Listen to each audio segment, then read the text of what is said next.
रात हुई तो बादशाह इसी पलंग पर सोया तो आधी रात को पलंग का एक पाया बोला, आज बादशाह की जान खतरे में है।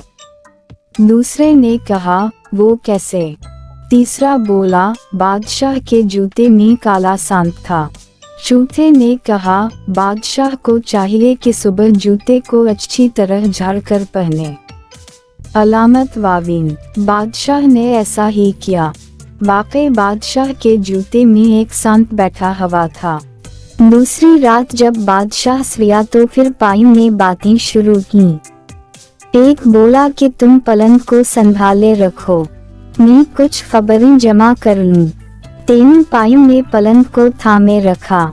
जब चौथा वापस आया तो उसने खबर सुनाई कि बादशाह का वजीर साजिश करके बादशाह को खत्म करने के बारे में सोच रहा है। फिर दूसरा पाया गया और खबर लाया कि बादशाह की एक कनीज वजीर से मिलकर बादशाह को जहर देना चाहती है। तीसरे पाये ने तजवीज़ पेश की कि बादशाह को चाहिए कि वजीर को सजा दे। चौथा पाया गया और ये खबर लाया कि बादशाह को जो दूध सुबह पीने को दिया जाएगा उसमें जहर होगा। बादशाह ये सब कुछ सुन रहा था। एक गांव में एक बलिया रहती थी। उसका एक कामचोर बेटा था। शेफी बगारने में बहुत माहिर था। उसको शेफ चली के नाम से पुकारा जाता था। बलिया मेहनत मजदूरी करके अपना और अपने बेटे का पेट भरती थी।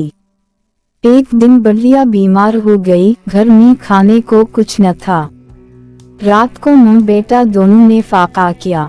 अगले दिन उन्होंने कहा, अब तुम कुछ काम करो, जंगल से लकड़ियां ही लाकर बेच दिया करो ताकि गुजर औकात हो सके। शेफ चली ने जंगल की राह ली। जो दरख्त उसके रास्ते में आता वो उससे पूछता, मैं तुझे काट लूं या नहीं? किसी दरख्त ने भी उसका जवाब न दिया। शाम होने को थी। शेफ चली घर वापस आने का इरादा कर ही रहा था कि एक दरख्त नजर आया। उसने पास जाकर पूछा, मैं तुझे काट लूं? दरख्त बोला, हम काट ले, मगर एक नसीहत करता हूँ। मेरी लकड़ी से पलंग बनाना और बादशाह के दरबार में ले जाना। अगर बादशाह उसकी कीमत पूछे तो कहना कि पहले 1-2 रातें उस पर सोए, फिर अगर मुनासिब समझे तो खरीदे।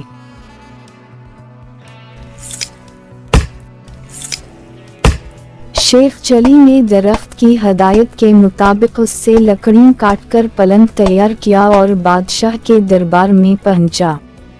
बादशाह ने कीमत पूछी तो शेफ चली ने कहा, पहले आप उस पर 1-2 रात आराम फरमाएं। अगर उसमें कोई खूबी पाएं तो इनाम के तौर पर जो दिल चाहे दे दें।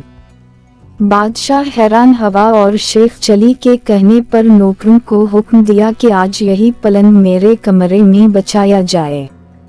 रात हुई तो बादशाह इसी पलंग पर सोया तो आधी रात को पलंग का एक पाया बोला, आज बादशाह की जान खतरे में है। दूसरे ने कहा, वो कैसे? तीसरा बोला, बादशाह के जूते में काला सांप था। चौथे ने कहा, बादशाह को चाहिए कि सुबह जूते को अच्छी तरह झाड़ कर पहने। अलामत वावीन, बादशाह ने ऐसा ही किया। वाकई बादशाह के जूते में एक सांप बैठा हुआ था। दूसरी रात जब बादशाह सोया तो फिर पायों ने बातें शुरू की। एक बोला कि तुम पलंग को संभाले रखो, मैं कुछ खबरें जमा कर लूं। तीनों पायों ने पलंग को थामे रखा। जब चौथा वापस आया तो उसने खबर सुनाई कि बादशाह का वजीर साजिश करके बादशाह को खत्म करने के बारे में सोच रहा है। फिर दूसरा पाया गया और खबर लाया कि बादशाह की एक कनीज वजीर से मिलकर बादशाह को जहर देना चाहती है। तीसरे पाये ने तजवीज़ पेश की कि बादशाह को चाहिए कि वजीर को सजा दे। चौथा पाया गया और ये खबर लाया कि बादशाह को जो दूध सुबह पीने को दिया जाएगा उसमें जहर होगा। बादशाह ये सब कुछ सुन रहा था। सुबह उठकर जब इसे दूध दिया गया तो उसने न पिया बल्कि एक बिल्ली को पला दिया।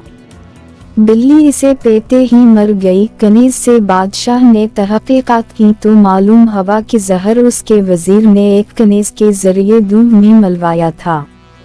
بادشاہ نے وزیر کو وزارت سے برخاست کر کے جیل بھجوا دیا اور اپنی کنیز کو محل سے نکال دیا۔ بادشاہ نے شیخ چلی کو بہت انعام دیا۔ دربار میں اس کی عزت ہونے لگی۔ شیخ چلی مالدار ہو گیا اور اپنی نوح کے ساتھ بڑے آرام کی زندگی بسر کرنے لگے۔